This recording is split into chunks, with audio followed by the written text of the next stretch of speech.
All right, 97.7 Outlaw Radio FM listeners, we are live in full effect. You already know what time it is, and we got the one, the only, we got Michigan's finest group. We got the Snapmo Click live on the line. How are you guys doing this evening? Doing great, man. About yourself? I'm doing great, man. I'm doing fucking great, man. I'm excited for this interview, man, because I've had the opportunity to get to know On Point very well, so it's good to actually get the opportunity to get to know the group that he's a part of as well. Oh, no, most definitely. So I gotta ask you guys. I know we're short one member this evening, but you know he's here. You know what I mean? He's here in spirit, type thing, man. But if you guys can, if you can, man, just kind of like introduce yourselves and tell us a bit more about you guys as like singles artists. Shit. I'm Fire, man. I've been rapping since we were 10 years old. Started doing music back in 2000. And, it's like we came up on the same side of town, grew up, went to school together. And, it's like shit, we kind of took up rapping together collectively because he got tired of sitting over at my house bored. And it's like, damn, it's like we're not kicking it. And it's like I'm caught up in music. And then eventually that bug caught on to him and he took it and ran with it to, a whole nother level. As you had seen, winning the East Coast Artist of the Year on your award show. That was awesome. So, it's like that lets me know how far we've come. But, yeah, man, it all started from here in Pontiac, man, Yak Town. And I gotta say as well, man, like On Point actually sent me a couple of your guys' records, and you three have such amazing chemistry on the microphone, guys. Like I gotta ask you, like, what's the story behind the Snapmo Click? Like, how did this group come to be? Me and like Faya said, we've been doing music since we were children. You know what I mean? Me, him, and Matty P, which is another brother of ours, who, R&B singer. But we were doing music. We got caught up in a few different groups and stuff, doing shows all around Michigan, some in Ohio, and stuff like that. After a while, we were the youngest of the crew. We kind of branched off, and me and Faya started our own thing, and it officially, at first, became the Street Runners, which was me, Faya, our dude B, and Zarilla. And then we kind of transitioned into something more original, which was Snapmo Click. And Tech the General came in right around, the creation of that new name and title. So at first we were just wild. We were just some wild young dudes trying to make good music, man. And you know what, man? You guys are making good music still to this day. And I got to admit, after we got connected and whatnot, I started listening to some more of your guys' music. I always go back to one of your guys' original records from the beginning. Back in 2012, man, that's actually called Shut the Fuck Up and Listen. What actually made you guys decide to actually name your record that? Because like right there, that's a very self-explanatory, but very like powerful. When you hear it, when you say it, you can hear like the powerfulness in the name of that album.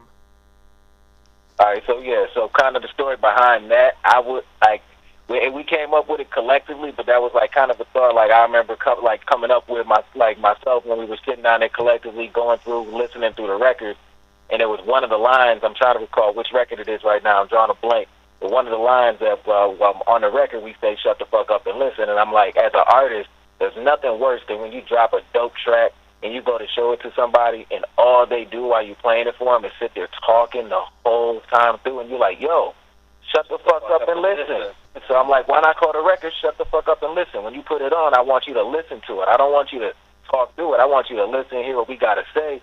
And, hey, if you like it, dope. If you don't, hey, cool, you can still respect it. That's what's up. But, it was just something I wanted us to have because I knew it would grab your attention because it's something automatically you're like, whoa, what would make them do this? And then so you're intrigued just off of the shock factor of it, so to speak. And then once it draws you in, now if we can catch you with the lyrics, now we can create a fan.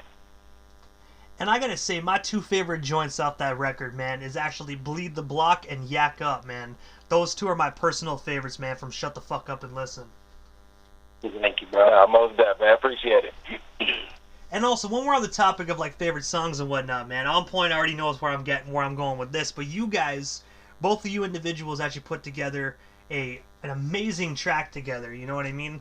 I have to ask you, what's the story behind your guys' collaboration record you guys did together? Mentally Coasting? Mentally Coasting, yes. Yeah, that's a whole EP, a whole little. I think it's like 8 tracks. Yeah.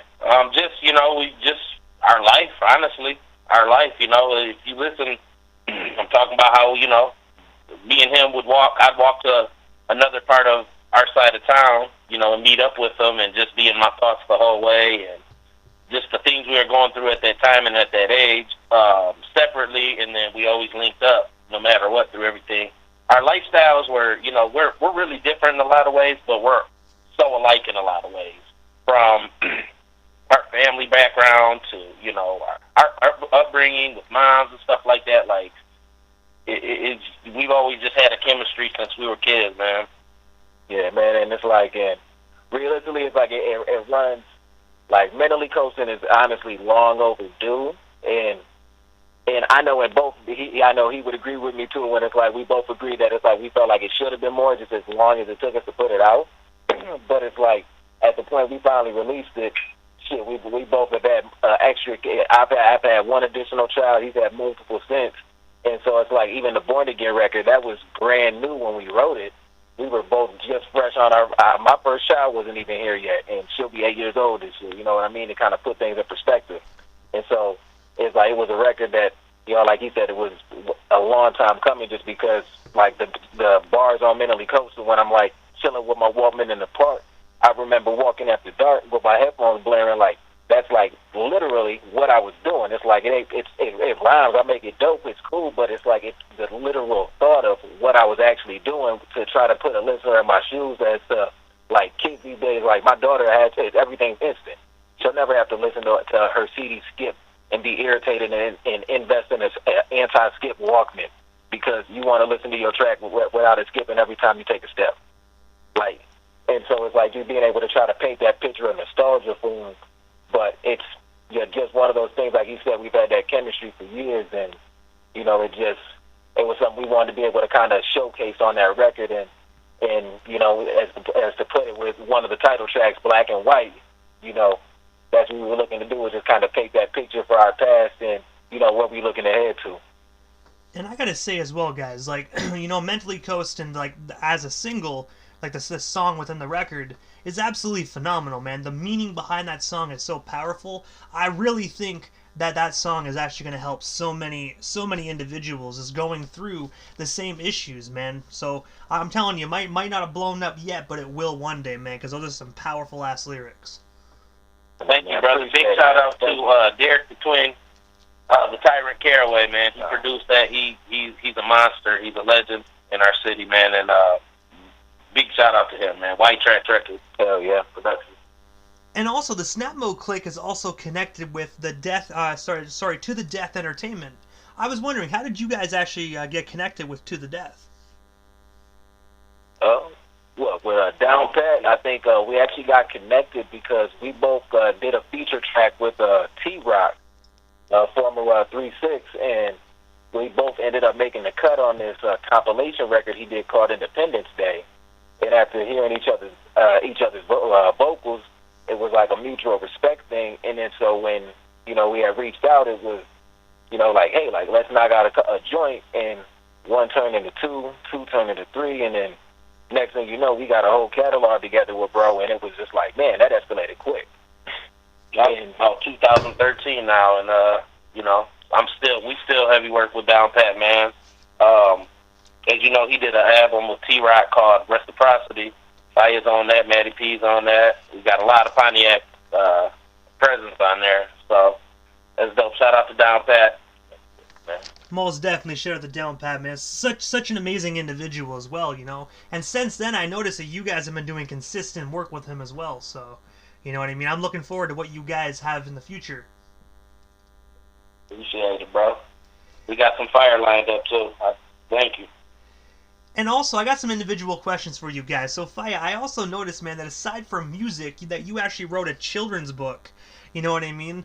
I have to ask you, what made you decide to actually get into writing children's books? And of course, man, for the listeners that actually have kids, like, how can they go about snagging themselves a copy for their son or daughter?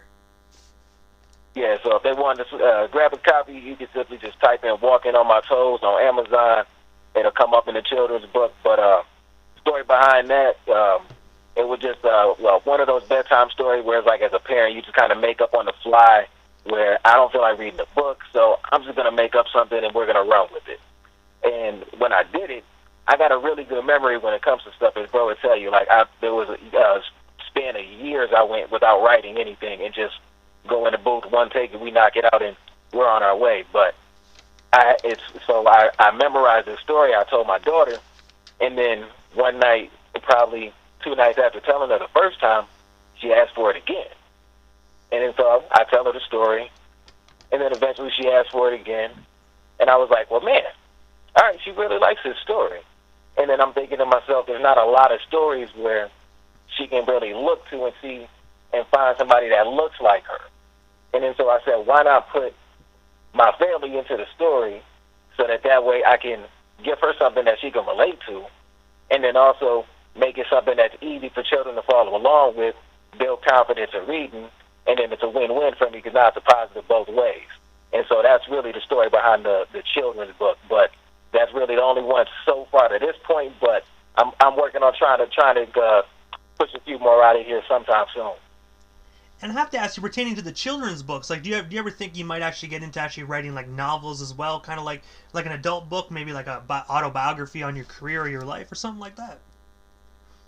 No, most definitely. Like I know that would definitely be something my wife would love for me to do, just because it's like I got tons of stuff I could talk about and go into, just from different careers I've been in, and aside from the music and different lifestyles, etc. It's like I'm a twin brother with the artist Matty P, like he had mentioned. That's actually my twin brother, and the gentleman Tyrant that he had mentioned, he's also a twin as well. And it's like, and we connected, some years back. But it's just one of those things. Like it's as long as the opportunity and the time presents itself, like I can see myself doing it, but it's not something that I'm actively pursuing at this point. And also, on point, man, I also noticed that you actually done some amazing work with an individual by the name of Melanie Rutherford. I was wondering, how did you actually get connected with Melanie? And of course, do you guys have any current projects in the works with her? That's an interesting question, man, because actually, through Fire, I mean, she's actually a legend here. She's worked with, like D12 and Royce the 5'9". She's done a lot of records.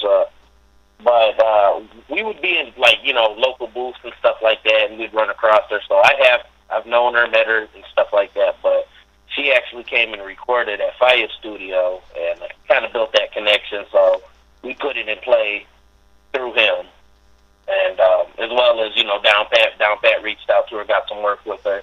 So yeah, one of our newest singles is called "Waiting," and it's by myself and her. I was actually just about to bring up Waiting as well, man. That song is absolutely amazing. Another song with amazing lyrics within it, man. You know what I mean? You guys are what you call real hip-hop. And I'm not just saying that because I'm a DJ and I'm an interviewer. I'm actually saying that because you guys really have that real lyrical substance within your music. I mean, we appreciate it. It means a lot. That's what we aim for. And also, so Faya, taking you back there a little bit to 2012, while doing the research for this interview, man, I was like checking out like older projects and whatnot, and the one that really stuck out to me, man, that actually dropped October 2nd of 2012 is actually titled No Gravity. I was wondering, man, what is the inspiration behind that phenomenal record, and is it still out there today to be purchased? No, yeah. So No Gravity's on all platforms to be purchased. You got Apple Music, Spotify, iTunes, Amazon, you name it. It's on there. And just like OP says, if it's not, hey, inbox me, let me know. We'll get it on there. But story behind No Gravity is like around that time, that was still when Lupe was really new to me. And I was real big into like Lupe and Button, where it was like real introvert, but not really like the general commercial type style. But I love the way that they painted the picture, and and they had a different swag on things. And so I told myself I wanted to do a story kind of record and have a build-up from start to finish. But I really did this one. It started mistakenly because we started at the end of it. Because one of the last records, actually the last record prior to the bonus track is Heaven. But that was actually the first record we recorded for the project itself. And then behind the title track, No Gravity, me and the producer, my dude Tyron, we went back and forth honestly for a while with that being the opening track or the ending track, just because of how we wanted to set it up. But after listening through, we decided to keep it as the opener, and then like behind that song, that was actually like one of the only videos we had did at that point. And then it's also where I met my actual wife during shooting the actual video, not even knowing it until about 2 months later, while we were in the studio doing the mastering and touches on the record. But it's a whole space theme, just from the beginning of it, taking you from no gravity until you get disintegrated into space, and then, you know, end up in heaven, where to me, if I had to pick a record to define me, that would definitely be the one that I prefer people to listen to start off, to really get familiar, and then, you know, take it from there. And also, I have to ask you as well, because I do know it's a fairly old record, you know, it's from 2012, but for the individuals that are listening, some of our listeners, man, they really do still love, you know, CDs and whatnot. Do you have any, like, hard copies, like, in the closet at all, if individuals want to reach out and actually snag themselves a copy of that amazing project? No, all right, so myself, I don't have any on me, but if they wanted to go on to, like, say, cdbaby.com, they could order a hard copy from there, and it'll be shipped directly to them. So, yeah, they can most definitely still get a hard copy, or they can simply download, purchase the album there. But I have to ask both of you guys, like, what is next for the Snap Mode Click? Because I know you guys are steadily working, man, always putting out amazing projects. So, as a group, what's next for you guys?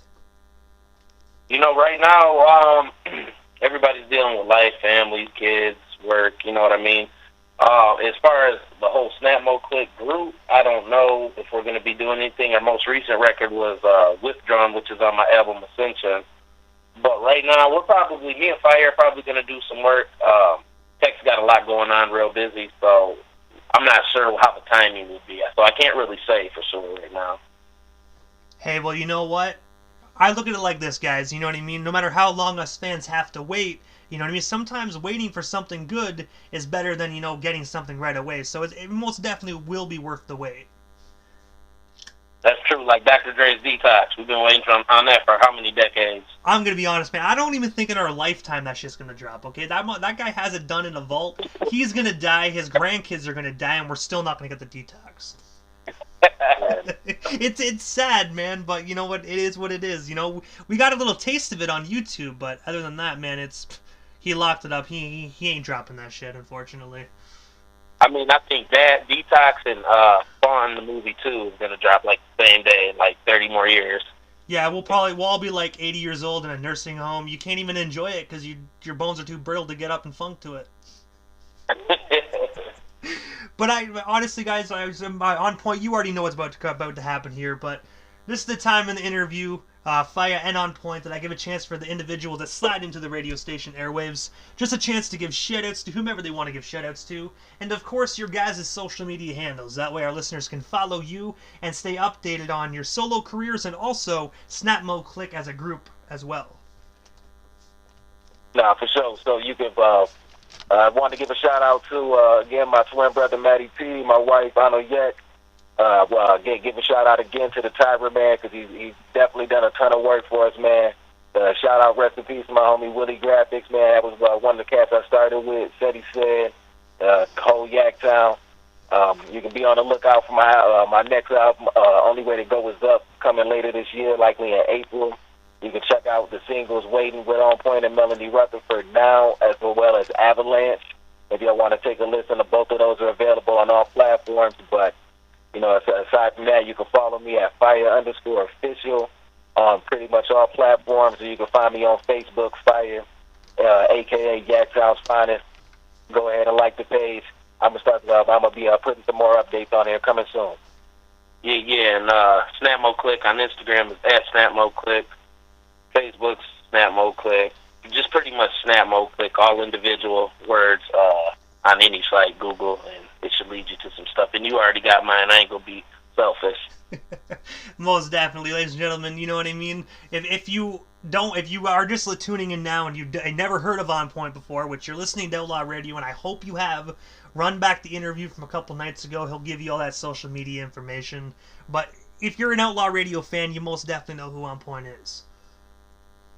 That's what's up. I appreciate that, brother. But I gotta say to both of you guys, Fire, On Point, It's always an honor to welcome legendary individuals. And I call you guys legendary, man, because you know you guys are on your way to being that. Okay, you know your guys' music substance is most definitely going to spark a nation for many years to come. That mumble rap bullshit might be the thing now, but lyrics and talent is what's going to live on for years, guys. And so, in my opinion, that makes you guys legends, man. So keep doing what you're doing, and we here at Outlaw Radio FM are going to keep spinning it. Hey, man, we appreciate it. And again, shout out to you for having us, man. Really appreciate you having me on. And, you know, it's all love, man. Also, shout out to my boy OG Tech, man. Most definitely. You can't forget OG Tech, man. Another amazing individual. So most definitely, shout out to Tech. Legend. I appreciate you, brother. Hey, man, most definitely, you guys have a wonderful night, and most definitely stay safe out there out in Michigan.